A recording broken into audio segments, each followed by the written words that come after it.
People are trickling in. Welcome, you guys. Always let us know where you are watching from, what city, what state, and all that. And we're going to get started in just a moment. And just so you know, you guys, if you're on Facebook, you need to log in through Yardstream, or we can't see your comments. And we want to see your comments. So yeah. All right. Well, it is a few minutes after, and we are going to go ahead and get started because I am so excited to have this woman here today. So, hi, everyone out there. Welcome to By Design with Dr. Erika, a show focused on highlighting amazing women that are stepping out of the box, saying screw the expectations of society, and basically living the life that they were designed to live. I am, like I say, so excited for our show today because we are welcoming Miss Afua Richardson. Hello. And for those that are unfamiliar with this amazing woman, let me just give you a little bit of a background about her. She is and it's Eisner, right, Afua? Yes. Mm-hmm. Okay. Eisner award-winning illustrator and comic book creator, best known for her work in Black Panther World of Wakanda. And she is one of the few African-American women who has worked on Marvel, DC, and Image Comics as an illustrator. I'm going to say that one more time in case you missed it. She worked on Marvel, DC, and Image Comics, okay? In addition to just that alone, she's also a singer, a songwriter, a musician, and a writer, and a few other things that we may get into as we go along. And just hearing that, you can kind of understand why she has the title of being the Jane of all trades. So, Afua, thank you so much for being here and welcome to the show. No problem. I'm so Hello, Charlotte from Phoenix, Arizona. Saying hi. Thank yeah, you. we have Phoenix in the house. Phoenix usually supporting us. So, when I was planning for this show, I was just telling Afua before we went live, I had this idea for this show a while ago, and she was actually the first person that I thought of that I wanted to have as a guest on the show. Because the show's all about like women that are like doing things, unexpected things, and just out of the box things. And I remember the very first time I met you, it was at a comic book convention here in North Carolina. Mm-hmm. And I remember talking to you and chatting with you and just kind of getting to know you. And then as I did some more research, I'm like, she's amazing. She does everything. I didn't know how vast and extensive like your career was, Afua. And so I was just drawn to you immediately. So, how did that happen? Like, were you always just the Jane of all trades? My dad is a polymath. He's a physicist and a teacher and a sculptor, and as well as a man. He just does so many things because he feels like each discipline is just another iteration of math. Like math is a study of number, music is number in time, astronomy, space and time, that kind of thing, geometry being the study of space and things like that. So he just felt like each of the things that I did or he did was just having a better understanding of nature. And so he encouraged me to be an artist, but I don't know if he wanted me to be an artist professionally because he was very worried about the outcome of my life, as I'm finding more and more parents are, because they don't quite know the path of the artist. You don't just go to school, acquire a skill, and then become a working artist. It's a very jagged road. So I don't want to say my dad discouraged me, but he wanted me to do well. But he just didn't know what the path of the artist was. And so for me, there were a lot of situations that I was in that required me to employ my abilities. Okay. So I was always into music. My dad gave me some headphones and a record player, and I would just listen to music all day. And I was drawing, and he would give me paints and colors and things like that. Just like any other kid. But anything that I did, I had the expectation that I had to do it well. Hmm. Was Like that your uh, own internal expectation, or was that the expectation from your dad? I think that was an expectation more from my grandfather. Mm, Actually, my dad just kind of left me to my own devices because he knew mhm, I would be preoccupied with whatever it was he gave me. But my granddad was the one who was like, "Whatever you do, make sure you do it 3 times as good in order to be accepted as half is okay." mm, And the problem with that is it creates a "you're never going to be good enough, so work harder" mhm, kind of mentality. Um, Fortunately for me, it also created a very strong work ethic. So if I have to stay up until 7 in the morning to get something done, I'll stay up. mhm, And that's kind of what it takes to be a polymath, because you have to divide your time amongst just bills and regular work and things like that in order to become good enough to be able to sustain your living in right, whatever it is that you want to pursue. So had a lot of jobs, had a lot of hobbies, right, and I was like, okay, I'm willing to learn. So right. No, I read somewhere that you had a love for science. I What was did. I wanted to be a doctor. I would kind of go through um, like medical journals and anatomy studies and that? Mm, understanding musculature and chemistry and body chemistry. That was something that was really fascinating to me. Um, but then I got a hold of a flute sometime, and that completely took over my life. Um, for a good number of years. But that fascination with, okay, if I eat this will enable me to focus better. I'm really mm, tired, so maybe I'm missing this. Nutrition was something that was always very important to me, even though I mhm, didn't have any formal training. It was something that I was kind of fascinated with because the people around me in the various places that I lived were all kind of suffering from different afflictions. And I'm like, mm. well, if you eat this, will this change that? It was like a formula Right. for wellness. But then how it translated into art and music was, okay, when I listen to this song, I feel this and it changes my Mm, mentality.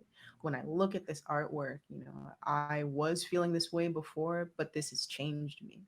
And I wanted to give back to that because there were so many times where I'd been faced with just really terrible circumstances, and I could put on my headphones mhm, and listen to this song and say, you know what, there's beauty somewhere, right, and it's not always going to be like this. And if right. I can make this, then I can give back to the thing that saved me from like falling into despair completely. Mm, So okay. it's like a debt to repay to art Right. and to music. And so That's interesting how you talk about sort of the science of health and tying that into music. But you're right, because music can take you so many places right, depending on what you're listening to. It can get you to a happy place, but it can also take you to a dark place. It can right. motivate you, it can inspire you in so many different ways. So I think that's amazing. And you said that you kind of left science and entered the world of flutism is not a word. Um, Classical music more like was how it started. okay, classical music. So Yeah, it was how? structured. Go ahead. I don't know. Ask the question you were going to ask. I'm sorry. No, I was gonna say, how did that? How did I guess you went from science to flute, and then kind of how did you transition out of flute? Did you have a passion for playing the flute, or what? I, it came pretty easy. I started at about 9. I wanted to play the saxophone because it was the 80s, and the saxophone was so cool. So why didn't you get to play the saxophone? One, it was incredibly expensive, Okay. and two, my dad was like, "Ain't playing the saxophone." I was like, "But it's cool, Dad." It's It's okay. I'm actually glad, because at one point in my life I was homeless, Oh, and my flute is small, like when it's compacted in a case, so I could carry it in my book bag. So it was something that I didn't lose because I mm, carried it with me all the okay. time. You know, and hello to Gladys. And In Chesapeake. yeah, yeah. Yeah, and the transition from science to music to art was a kind of an interesting one. I guess um, one thing I'm learning about myself is when I do things, do things with my whole mind. Mm, I can multitask, but when I hone in on a project, I kind of put the blinders up and just start to focus. And I'll get my water and my music and whatever I need to put my mind in the right place to get the job done. mhm, And so when I started shifting out of science um, into the music realm, I I felt like there was a reward for hard work. Whereas in the sciences, I felt like it was more about uh, being the one to have the right answer mm, instead of the pursuit of the information. yeah. In the classroom environment really lent towards um, competing for a grade Hmm. instead of the pursuit of the information. Right. And with music, it was more like, okay, if I practice this particular phrase over and over again, then I'll get it well. I'll get it right. And it's not just about being right, but it's about being in tune. That means when I play with others, I'll be on time and I can contribute to something beautiful. Hmm. I didn't know exactly what I was contributing in the world of sciences, but my father, like I said, is a physicist, and he helped develop MRIs and a bunch of other things. And my sister, my older sister, she works at you know um, a program that I can't talk about or she'll have to kill me. No, I'm kidding. No, no, no. She works for Lockheed Martin Space, and she's a systems engineer, and she's Okay. incredibly brilliant. But she's also an artist too. She's a photographer, and she does, Hmm. interior design. So like I'm kind of the inversion of the Right. two central figures in my family where Right. they are focused on the sciences, and my dad is a teacher, and he used to teach at West Point, Hmm. and he kind of draws on the side where I'm kind of in the reverse. Hmm. um, but after playing the flute and attending, LaGuardia for the Performing Arts, and a little time at Juilliard, since it was right across the street, and my high school was adopted by Juilliard, so I spent Hmm. a lot of time there studying as well.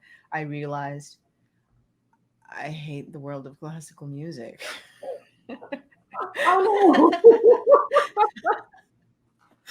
Not that I Okay. hate it, but it was more, I started realizing that a lot of the things that I disliked about the sciences, I started Uh, to see in classical music, in that there was more of a focus on the competition for first chair than there mm, was about composing something beautiful and creating an experience for others. So I'm like, okay, mm, well, instead of subscribing to any one group, I'm going to continue to train and learn the flute, but let me see what other music is out there. And so a friend of mine said, hey, my friend is in a hip hop band and they're looking for a flautist, just musicians to just come and jam. Do you want to play? I'm like, okay, why not? And so I joined them, and the flute is very percussive. okay. So when you're playing notes, you're almost beatboxing. So a friend of mine in high school like taught me how to fully beatbox, and so I started joining all these underground hip hop, like, female communities. One group called the Anomalies that had like MCs and B girls and graffiti What? artists and vocalists. Yeah, there were some really amazing performers in the group, and I was their resident beatbox artist. I I wasn't would that good, but I would have never linked playing the flute to beatboxing. So, right, like huh, like you're kind of no. like you have to like cut your air apart. So Uh-huh. it's not a direct translation, but I found it. I was like, okay, this isn't so hard. It's just like Right. that run of triplets. Like, That's awesome. so it was kind of easy to translate over. Okay. And plus, I started getting into underground hip hop and hearing like just live band arrangements and getting a Uh-huh. different idea of hip hop than what I heard on the radio, and saw the Mm. community and how like uplifting it was, and inclusive, and just it was really beautiful, and I wanted to be a part of that. After a while, I started singing background, and when I was doing shows, uh, I made flyers. So I had all these odd jobs, and I was like, okay, I'm gonna learn Photoshop so I can make a flyer for my event and not have to hire anybody because I'm broke. Wait. So I mean, I love drawing. I loved comic books, and I've been collecting since I was 9, and anime and Uh-huh. manga and all of those things. So it was very heavily influenced in my work, but I never thought that I could do it for a living. And does that go back to the you can't make a living as an artist type mentality? Okay. Definitely. But also, I just didn't have any guides. I didn't know who to go to help Mhm. me become a professional artist. I didn't even know what that meant, or what Right. kinds of jobs one could get, you know, as an Mhm. artist. You think artist, and the first thing you think is starving, Right. because the path to becoming a professional artist is not very clear. Mm-hmm. So um, I started doing a lot of experimenting, and I was like, well, let me just try this and see how it works. And it's not going to be easy at first, and Mm-hmm. everything is going to be, um, the learning curve is going to suck. It's going to be terrible, but be okay with being a white belt. Okay. It's like just like I played the flute, and when I started my first year, things were a lot more difficult. But when I Mm-hmm. found the technique for correct, like the correct practice, the correct way to practice, then it started to become muscle memory. It Mm. was like, okay, same thing with art. I was like, all right, I'm bad at this and I want to be good. What do I need to do in order to be proficient enough to express what's in my mind? Mm-hmm. I need to study. I need to study anatomy. I need to study life. I need to learn how to represent volume. I need to learn my tools. I need to speak to other people. So I started going to comic conventions and just walking up to the artist and asking them questions, which is insane because in the music world, you can't do that. Right. You have to know somebody who knows an A&R to get an appointment, and then if they like your stuff, they'll schedule a meeting, and Mm-hmm. it's all these processes to be able to get to speak to someone who is a professional in the field that you want to Right. be in. If you want to be a musician, or anything else, there's a Mm-hmm. huge gap between the people who know and the people who don't. And of course, that's you go to school and you pay for all this information. But in comics, you could just walk right up to them. They're right there. I They're was like, right there. are Yeah. you kidding? Yeah. Like, what if I could just walk right up to Stevie Wonder and be like, hey? Right. That's the thing. Yeah. But No, so there was no fear there. Like there was no deathly afraid. But I was more afraid of not knowing. Okay. I was like, well, I've gotten on stage and it was horrible. Can't be worse than that. I might as well just go through with it and just go talk to them. Exactly. Sometimes I would just clutch my sketchbook and I would stand there for a long time, and then they'd be like, hi. Hi.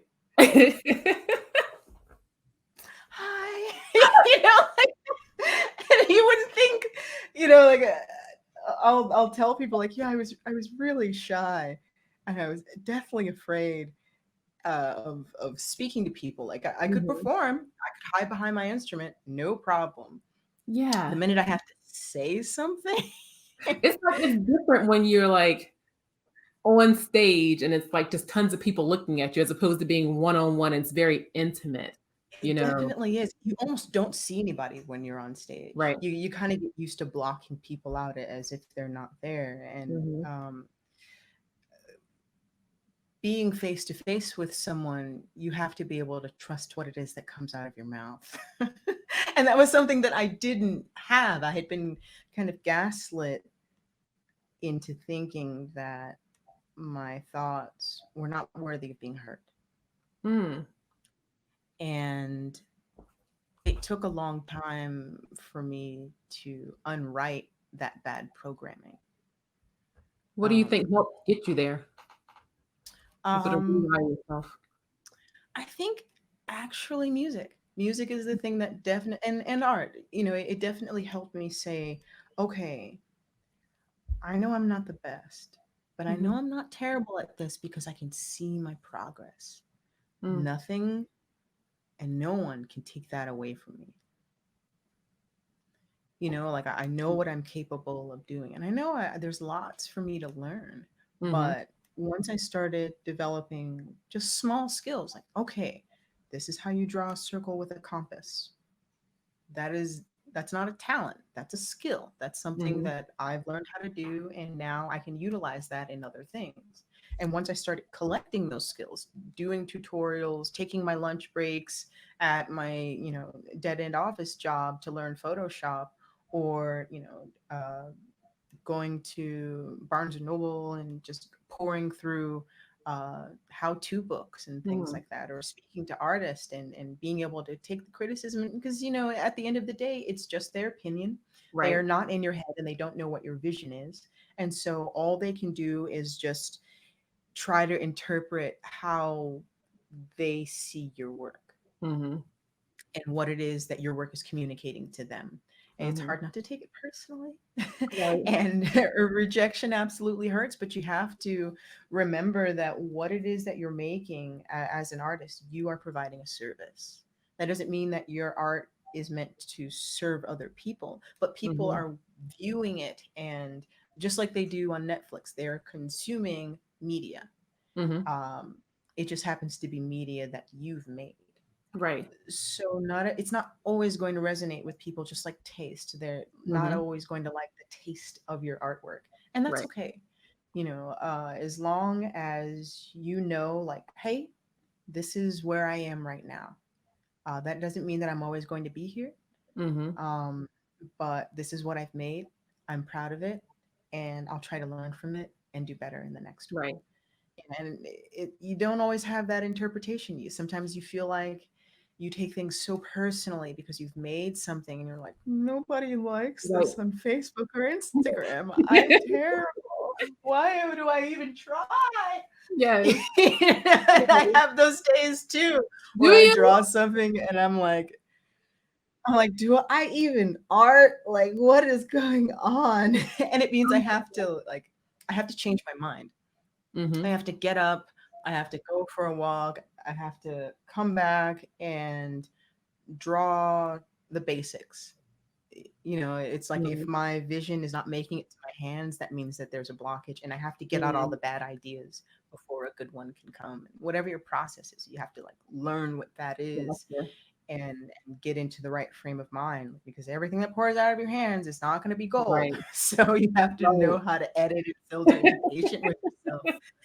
you know Right. um and also, as you're experimenting and you're figuring out what it is that you want to do and how to become better at it, um just allocate time. Allocate time to just dedicate time to it, like you would a class, or Mhm. um anything that you feel that you want to improve on. It's like, okay, I'm going to sit for an hour, good or bad, and I'm going to do this. Right. I'm going to take this tutorial and I'm going to do this. Like, Right. turn off the phone. Don't get distracted. Yeah. It's easy to get Yeah. distracted. Run And around, some jamba jacks, play a mhm. dance game, whatever it is you have to do to get into the right frame of mind. Right. Um, and I know sometimes a thing that will come to mind is, well, there are thousands of people who do this, and there are even more so that are really, really good. Mhm. Why should I bother? That's a question that people hear when they're trying to do several different things in life. Um, Everything has already been done right. There's before. What nothing new new under the thing? sun. Right. Exactly. And then I kind of thought to myself, why do I buy the products that I buy? The toothpaste, the Mhm. food. Why do I go to the restaurants that I go to? Why do I buy a certain brand of clothing? Why do I like a particular type of apple? Right. Because even though there are thousands of Japanese restaurants, this Mhm. particular one has a standard of excellence that I know when I go to, I know what to expect. Right. So when you go to an artist and you partake of some of their work, you're saying, okay, you know what? There's something about the feeling of the work that they're giving that I really need and like, Mhm.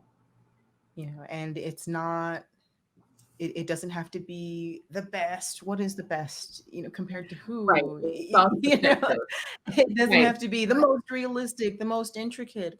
It's something that is communicating something to someone else that they appreciate. So Mhm. what you have to say is vital. And as long as you're doing it because it is what you want to make, it's going to resonate. I was on a panel with Mhm. guys who hire artists for video games. And Huh. Okay. I was the only artist on the panel, and everybody else like made video games and they were programmers and like motion graphic artists. And they were on the hiring end and I was on the hired end, I guess. And Okay. one thing they said was when we look for artists, we are looking for people who love what they do. We're looking for people, I mean, because art is hard. It's work. It's going to be work. You hear you're never going to Mhm. work a day in your life if you love what you do. That's garbage. It's That's going to not be true. it's going to be work. It's work, like, and respect the You fact that it enjoy is it. work. Yeah, like you can enjoy it. It is okay to Right. enjoy Right. work. And a lot of times you end up enjoying it when it's finished. You're Mhm. crouched over your desk like a goblin, Mhm. Right. going through like hundreds of pieces of paper to get this one image in your mind out. That is work. In lots of hours. But I think what they were saying was like if you love robots and that's what you want to draw, then draw the heck out of some robots because people are going to come to you because this is what they expect from you. Mhm. Granted, when it comes to me, I don't, not that I don't know, but I still get surprised when people come to me about my artwork, or they're like, "Oh, I heard about you from a friend or a coworker," and what seems to come back is I draw a lot of different kinds of women. Yeah. I was like, "Oh, Is that your okay." favorite? Is that what you love to draw? Do you just love to draw different women? Is that kind of I think your so. It's something that I gravitate towards, and Mhm. when I was younger, I was a tomboy, Hmm. but I had this paper doll book of Black entertainers. Okay. And in the book, there was a cutout of Josephine Baker in a Hmm. tuxedo. And I was like, oh, she gets to wear a tuxedo? I thought that was like a guy's thing. Like she could just wear what she wants. I Right. was like, Who look knew?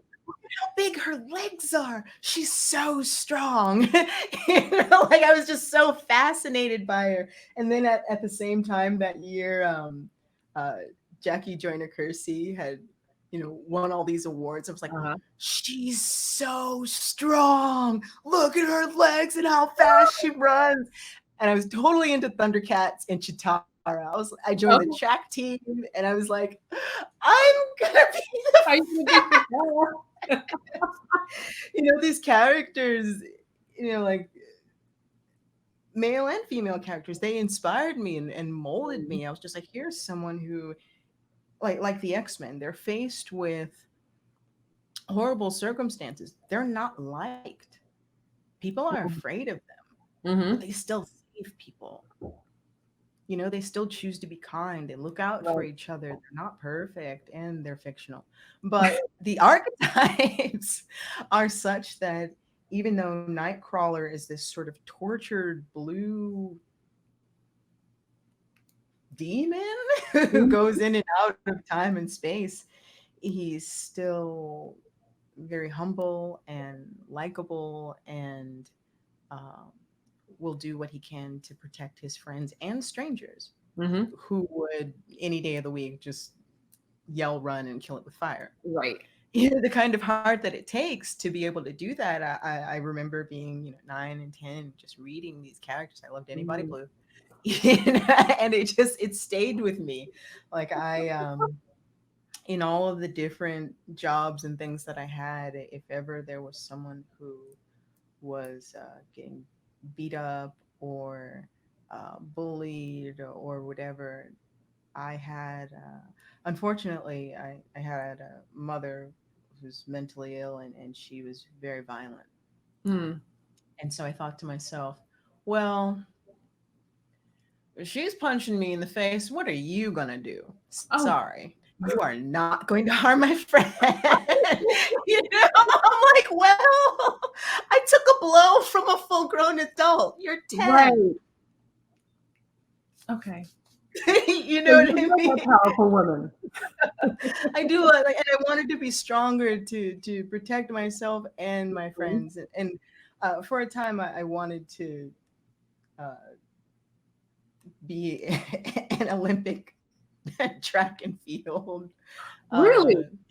yeah, that was it was a short-lived dream because What happened?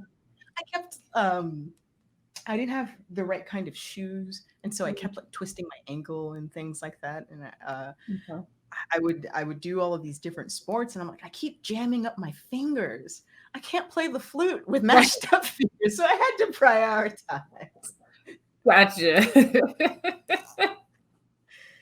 I'm sure you would have been amazing at it if you put whatever You you know, put your mind to. I'm glad that I walked a lot of different paths because I felt like I could appreciate someone who dedicates their time in life to their body, or someone who dedicates their time in life to their art. Mm-hmm. And it can be both, but just like anything else, we have the same 24 hours in the Exactly. day. How you spend your time is really important. Right. And how you prioritize, like what you focus on, Absolutely. it's what you're what you're gonna kind of get out of it. You know what I mean? Like you Yeah, have to put your energy into things that are your priority. absolutely. And people as well. Yeah. It's not that you should just hang out with people who are going to do something for you. That's a Mm-hmm. little solipsistic. Mm-hmm. But more, if you're hanging around someone and they're taking your energy more than they are giving you energy, you Yeah. might want to reconsider that interaction, because there are a lot of people who will try to discourage you on your path. I had uh, I had the pleasure of working with Melvin Van Peebles, who is he's a filmmaker who made Sweetback. It's a Mm-hmm. badass song. It's such a mouthful. But he was a World War II pilot. He Mm-hmm. was knighted. He taught himself French, and he made tons of films in France um, as a black man. And Wait, like Mario Van Peebles his was knighted? Did not his know. his dad, it was Yes, his dad. Mario's father. Yeah. Yes, So I did not first know. black stock trader, filmmaker. He he just tons of awards. Like some of his first films had Earth, Wind, and Fire on the soundtrack. I Mm-hmm. mean, he composed music and didn't know music. He was just one of those people who was just like, Mm. yeah, well, I want to do this, so guess I'm Wow. going to learn this. And so when I worked with him, we would rehearse, and it was a 3-man show, and we'd rehearse in his apartment in Manhattan. And I'd look around and I'd see all these awards for different things on the wall, and I kind of stopped and I said, Melvin, has anyone ever told you that you should just pick one thing and just be really good at that? And he was like, oh, of course. Um, But if walking and talking on the phone were difficult, they'd probably tell you not to do that too. It's difficult. You're going to divide your time up. You're going to sacrifice, hanging out and spending time with people to learn how to do this so you can buy your time back and then Mm. you can hang out with them all you want. That Mm. doesn't mean you shouldn't develop relationships and Right. interpersonal relationships. But, if you really want to do this, do it. Because a lot of times people become the word that's coming to mind is legendary. They become a genius by elevating the standard, Hmm. right? So the concept of genius or genus, genie in Greek philosophy is that there is a personification of a craft, and you pray to this thing in order to allow it to choose you to evolve it, which is an interesting concept, Hmm. um, but that usually comes with innovation. Sure, you know what the paths are, you go to school and you learn a particular route of doing something, but things advance because of innovation. Right. There's a problem, you solve it by not just doing what already has been done, but doing what hasn't. You know, uh, um, I'm working on a book called Hmm. Aquarius, the Book of Mer, and it all started from a question. Are mermaids just a European myth? And it's okay if it is, just like there's certain things that are particular to a particular culture, like the chupacabra. Hmm. There might not be any chupacabras in Ireland. That's Right. okay. It's okay. They may call it something different. Right. So was it, why are they never real fish, real Mhm. women, or like what's with this story? And so I started looking, and I found out that I was wrong, that there are legends all over the world, Native American, Japanese, Really? Southeast Asian, yeah, and I'd never heard of them before. And one could get upset and be like, it's a conspiracy, they don't want us to know. Or I can be the one to tell the stories. Huh.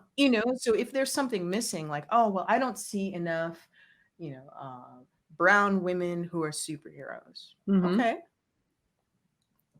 start learning to draw or support the people that do. That's a solution. And if you are one of those people who can make the thing that you feel is missing, then that's an opportunity. If Marvel and DC were doing it already, then there would be no need for you to Hmm. be upset. But since they can't create everything, they have these legacy characters that have been around for, Right. gosh, 50, 60, 70 years now. Hmm. And they change a little over time, but they're essentially the same. They're the same archetypes, but people want to see them reinvented because they know who they are. Hmm. The cool thing about being a creator is that you can make something and introduce it to another generation who never knew that there wasn't such a thing as whatever Hmm. your main character's name is. Right. So I'm working on a series of short stories about mermaid myths and legends and water myths from all over the world, because the thing that I think connects us most is water. Hmm. No matter where we're from, no matter where we grew up, we have blood in our veins. We have Right. rivers and pools and networks of oceans that live within our skin. Hmm. And that information carries DNA and stories and habits and things. And so I wanted to show something that brings all of us together by Okay. showing the similarities between uh, the mythos and legends from all over the world. Because it's really easy these days to find what makes us different Right. and Yeah. fight those Yeah. points. Yeah. Yeah. So when is I, the book? When is it coming out? Excuse me. Has it okay. been I finished yet? I had planned on releasing a Kickstarter May of this year, but the world is ending and COVID and pandemonium. So Right. I'm uh, I'm working on a Kickstarter for this September, Okay. and I'm going to release it through Patreon, and the Kickstarter will pay for the physical copy of the first 3 issues. So Okay. Gotcha. um, I'm super excited. Yay. So, And I'm okay. making some music for it. You're making, oh, wait, what? Yeah, I've been writing some songs, and I'm thinking about the scenes in my Okay. mind, and I'm writing songs that match these scenes. Mm-hmm. So I'm just kind of taking whatever is Mm-hmm. on my heart or on my mind at the moment that I don't feel like arguing through a Facebook thread over and putting it into something constructive, because I can't change other people. Right. I might be able to change their minds, but what I can do in this moment is make art and make sure that my community, which is a community of artists, Mm-hmm. is okay. Right. Because these are Right. times that are not typical, Right. but it's really going to challenge us. And this is why we have these stories. This is why these archetypes are important, because Mm-hmm. they're faced with titans and giants and dragons and all of these impossible odds, and yet they still come out on the other side. Right. We didn't come from a weak people. Mm. We didn't come from some people who were just like, well, they don't want us to Right. do this thing, so oh no, they fought, they sang, they marched, they Yeah. organized, they figured out, okay, legally, what can we do? Even when, they were beaten, hosed, Mm-hmm. all kinds of things that they faced, they still remained humble. Yep. They kept their humility, and they kept their objective in the forefront. Mm-hmm. So, one thing I really appreciate about my dad is that he shared stories Mm. about our history, not just the parts that, we should be sad, and not that there should ever be any shame, but it hurts. It Right. hurts when you hear that your grandmother was placed in a prison for 3 years for passing a voting test, and they had no female Wow. prisons, and so they put her in a chicken coop outside where she couldn't even stand upright completely, and she developed pneumonia. But she still came out and became a nurse, took Oh, care wow. of like 7 or 8 kids and their nurses, and her brothers, they took care of the family. And my dad, being a farmer, becomes a physicist. His uncle who raised him was like the first black bridge contractor. Our great great grandfather helped build the White House. It's insane when I start digging Oh my into like gosh. who, like what is the fabric of me and the Right. kind of work ethic that I come from. These are people who they had their friends tied up and put on some railroad tracks, and Mm. there would be a chance that they wouldn't come home. My dad going to college, getting a canned food thrown at his ribs, broken ribs, and still wanted to make it to class because Wow. education to him was vital. Like it was vital, it's important. So to me, I'm like, well, I hear these stories, and yeah, I've faced some hard times, and I faced people blocking me and Mm. not giving me a chance because they have this idea of me, but I don't care, Right. because if there's a wall, I've got to make a door. Wow. Wow. That's Like amazing. this is That's this is what this is what heroes this is what the heroes do, right? They don't just like, oh, dragon, right. I'm gonna run. sorry, princess, here's You're some on your tail. own. You know You're what on I your mean? They're own. just like, all right, if Right. this is how I go, then I have to Right. level up in order to face this dragon and defeat it. Yeah. So Wow. sometimes it's your own mind, sometimes it's other people, but you have to be able to control yourself and control Hmm.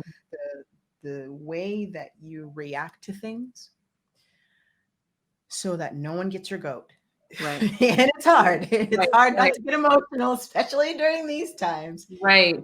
Yeah. But Well. control of your emotions and your body and your mind, it's absolutely critical. To like, Mhm. the headlines are gonna spin you out and try to Yeah. just Yeah. get you emotionally It's like a embroiled. A woosah moment from like woosah. Yeah, exactly. You have to be able to kind of sit back, Yeah. breathe deep, get in some sunlight, and say, Yeah. okay, what can I do Yeah. Yeah. about this other than make myself a wreck? Right. Right.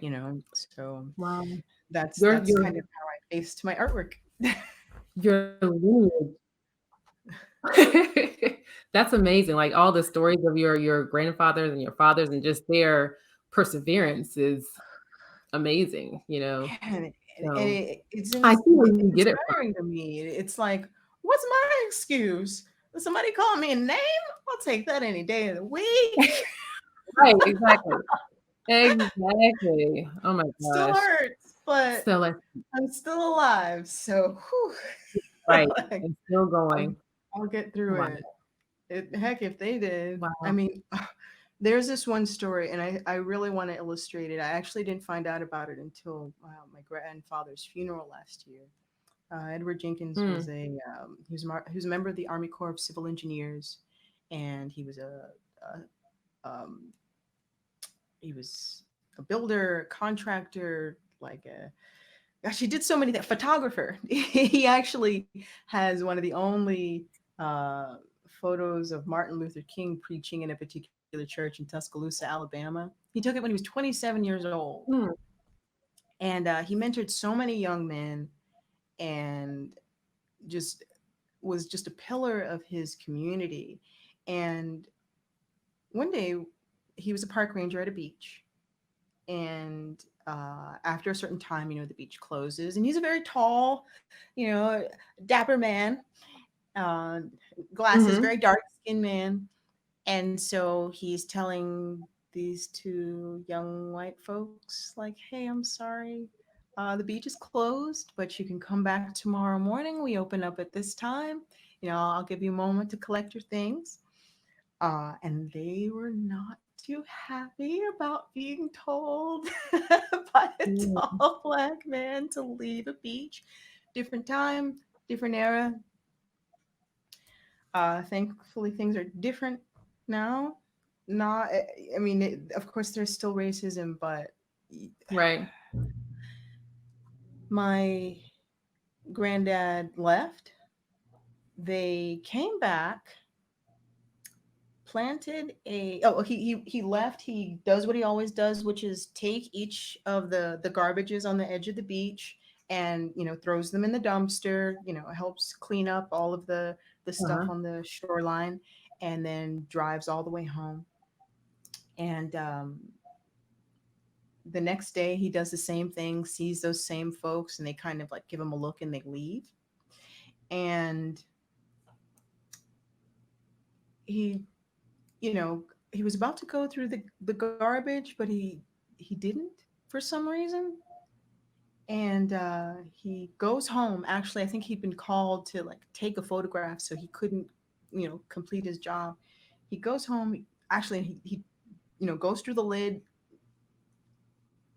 and throws things away, goes home, gets a call to come back, but as a photographer. I was getting the story mixed up because there is a crime scene. He was a forensic photographer also. Okay. So he goes back, and he goes back to the beach, and there are body parts everywhere around the trash can. And he's like, what is going on? Those folks planted a bomb for him, and they left it in the garbage can. And he had to come back and take a photograph Oh my of gosh. the scene. He would help civil rights, um, freedom fighters that would come through Alabama by hosting them at his home. I mean, just hearing these stories where he just missed, Hmm. catastrophe by the skin of Right. his teeth, and was still he didn't let it stop him. He Right. didn't say like, look, these people hate me, and so I this isn't fair. I can't go on. He was just like, that is their problem, Hmm. and I can't make it mine. Right. So And that just their fortitude. that puts things into perspective, because we think about You things know for what I granted mean? now. Like life, we think life is so hard now and so difficult. But if you think about situations like that in the past, we have it pretty easy. The question is, are we taking advantage of what we have to work with right now? You know? Absolutely. And sometimes when you don't have things and you don't have the opportunities, it kind of makes you push just a little bit harder. And not to say that you should deprive yourself or, Hmm. starve or just have to do a walkabout in order for you to gain some gumption or whatever. But it's,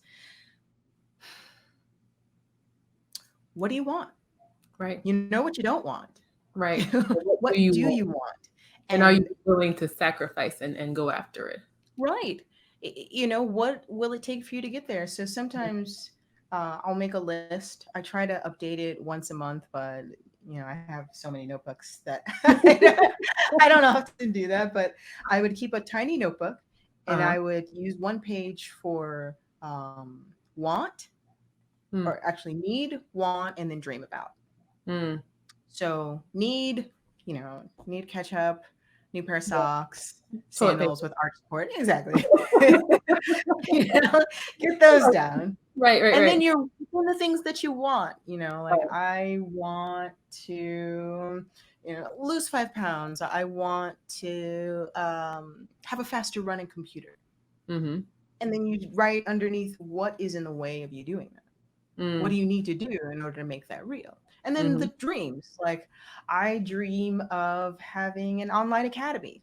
That's something that Oh. I personally dream about. Like I want to do that. I want to have an online school, and I want to um, make this Book of Mer project a multimedia project where it's not just fiction, but it's Mm-hmm. also historical fiction where I'm talking about actual occurrences, or at least accounts from different people Mm, and different cultures, and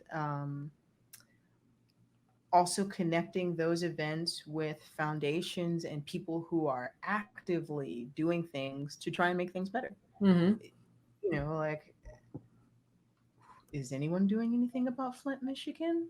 Like if not, what can I do? Can I Right. make reverse osmosis, donations? Can I make like can someone Mm-hmm. make a tank or something where people can refill water until they figure out the water pipe Right. situation? Like what can I do? I can Right. always say like it's these people's faults, why don't they do something? I was like, why Mm-hmm. don't I do something?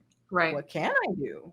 Right. What can I do to actually effectively do create But a lot of change, people just change stop myself? dreaming too. This is true. Yeah. This is So I true. think you bring And up a good one. the world will break your heart. Yeah. You just have to, find a way to rebuild and know that not everybody is like the person that hurt you, Mm-hmm. Yeah. but you have to guard yourself. You have Right. to be protective of your time, protective of your thoughts, and not so much that you just live in a cave and don't want to interact with anyone, but start writing out a schedule of how you spend your time, Mm-hmm. and you'll see like, okay, well, I can spend 30 minutes on this, and it's that Right. repetition that'll get you like just a little bit Right. closer to Repetition and what it is. consistency.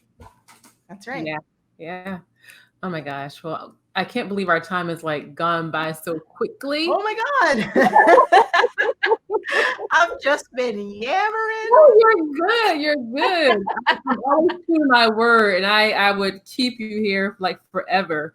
But I want to ask like one final serious question.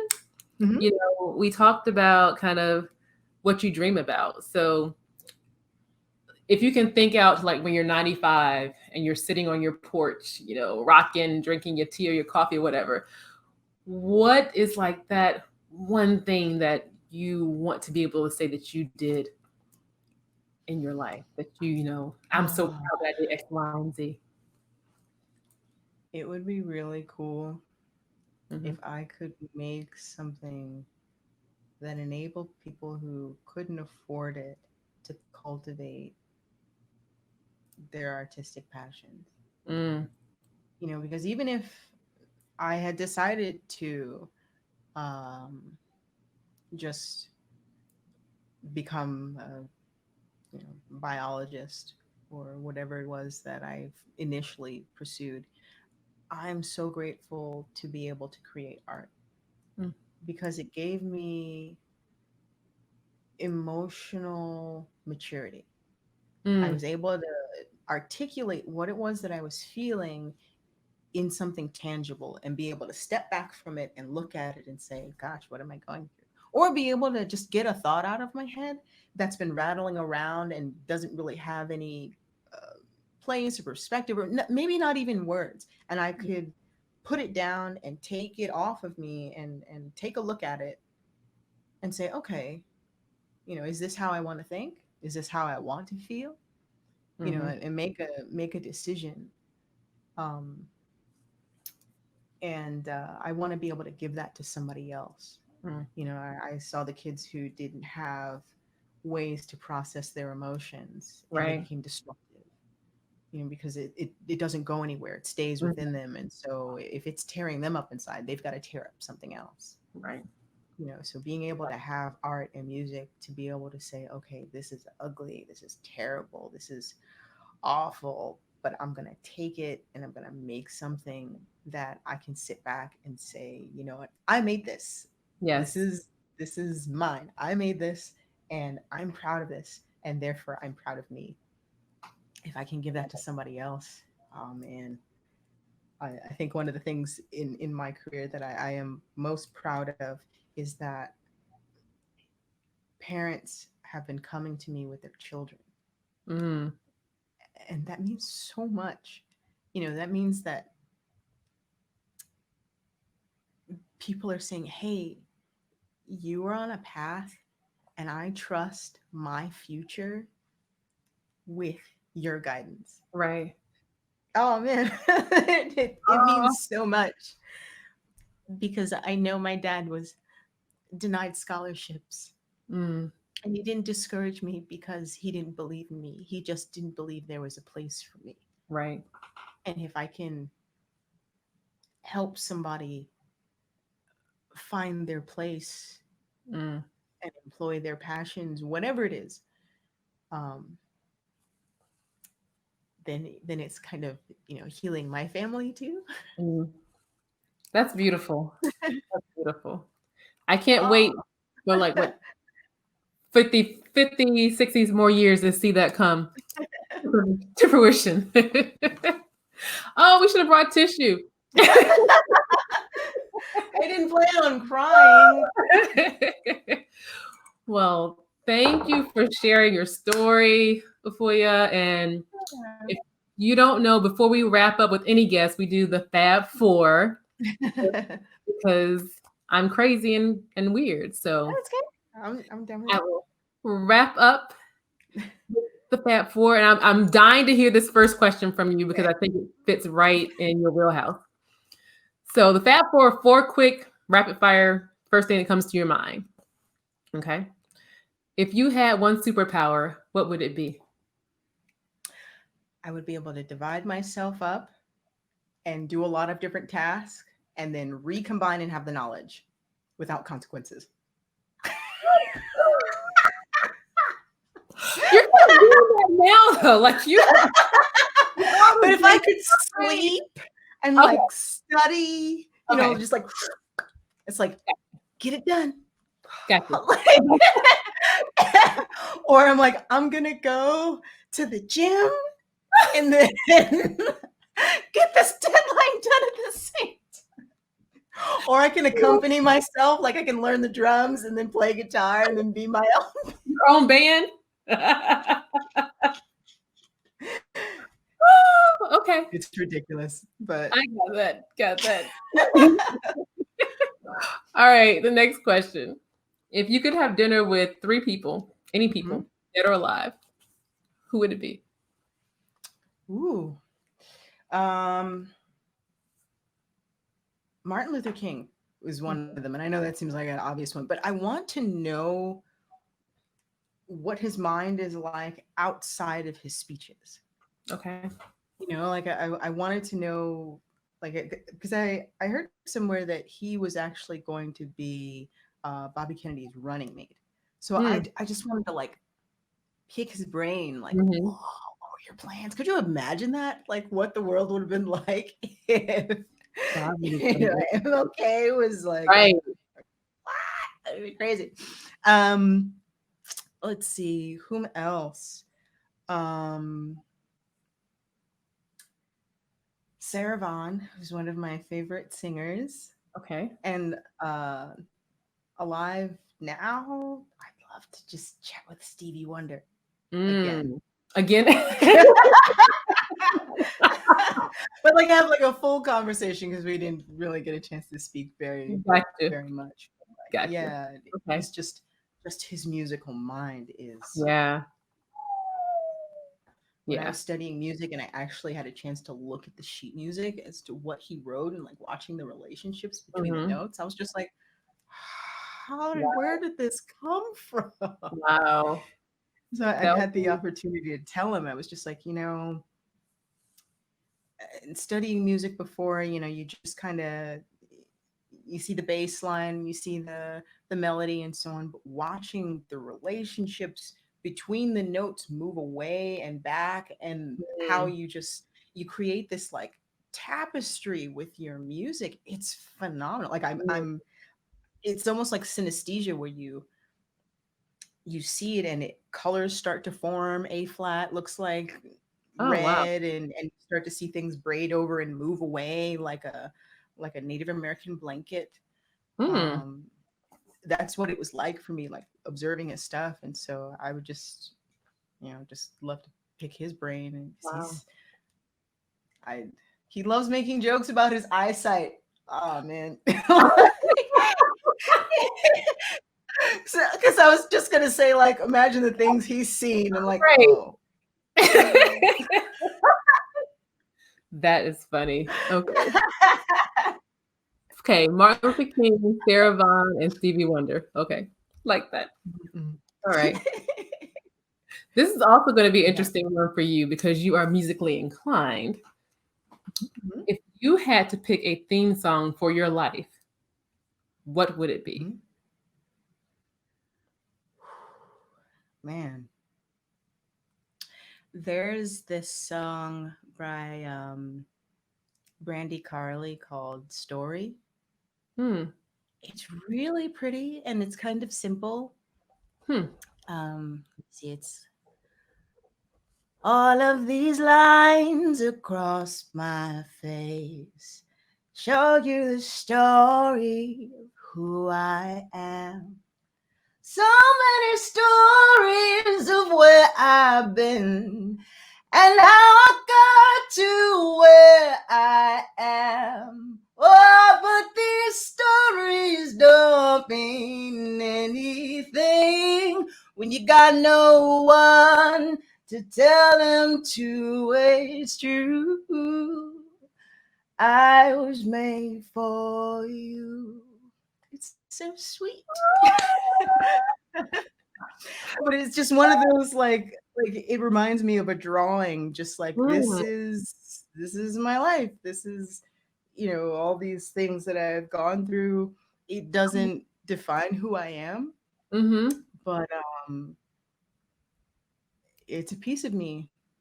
So whenever I hear that song, I'm like, I'm not crying. I just have cat hair in my Right. It's eye. allergies. I have never heard that song, so I'm gonna go have to find that. And Really it's pretty. so funny because I ask every woman that comes on the show that question. And so I had this running list of amazing songs that hopefully by the end of the year I'm gonna put together like on a Spotify list as Oh, like that'd be fun. a powerhouse list playlist. So thank you for sharing that one. Yeah. And let's see. So the last one I'm gonna ask you is just Mhm. finish this statement. I am. Worthy. I like it.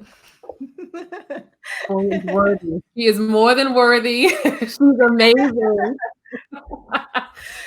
Thank you so much for being here, Afoya. Like this actually Thank just you for made having me. my day. Um, if people want to follow you and just kind of stay up to date with what's going on with your book that's coming Mhm. out and things like that, how can they stay in touch with you? Okay. Well, I have a website. It's afuarichandson.com. That's AFUA Richardson. No hidden letters in there. .com. I'm on Twitter under Afua Richardson, one word. I'm on Instagram under Dr. Fu, DOCTAFOO. Okay. And I'm on Facebook. You can find me there. I have a group for aspiring artists called Dr. Fu's Lab. It's free for anyone to Oh, join, and I'm the moderator. And so I also have a newsletter. If you go through my website at afuarichardson.com, you can sign up. And every month or so, I'll send people updates on their commissions, and they get sneak peeks on things that I'm working on. And I have a Patreon under Afua Richardson as well. okay. And your group, you said aspiring artists, like any kind of artist, from Yeah. musicians to Musicians. I mean, it's primarily illustrators in there, but there are also writers and photographers and animators. And whenever I get a job and I can't do it, I go to my lab first. okay. So there are people who I trust, and people are at different phases of Mm-hmm. their career there, and so it's just a place where you can just post, and if you want critique, you can have it, and if you just want a place to put your artwork down and not have people throw spears through the internet at you, you can do that as well. Gotcha. Okay. We will be sure to capture all those details, all the websites, all the Facebook group titles. We'll capture those on the website and on the video when this is posted. So you guys, if you missed it, don't worry. I'm going to put it up for you. So again, thank you so much for being here. Thank you for I having me, Doctor. loved it. That's all the time we have for you guys today. If you have not followed me or connected with me, be sure to follow us, like us on Instagram and Facebook, Dr. Erika by Design. If you missed any of the previous shows, head over to our website, www.drerikabydesign.com, and you can see all the previous episodes that we've had for our show, and also get the newsletter so you won't miss any of the details about what's coming up next. So I hope we see you next Thursday. We're going to be joined by a new guest, Crystal Hatnot, who is a fitness coach, a nutritionist, and a marathon. But there's a twist. Yeah. She's a marathoner. There's a twist, though. Tuning in. You are. We're going to talk about pain, passion, and perseverance, and how she overcame paralysis to become a marathoner. So, yeah. Hope to see you guys next Thursday. Thanks for joining. Have a great night, everybody. Bye.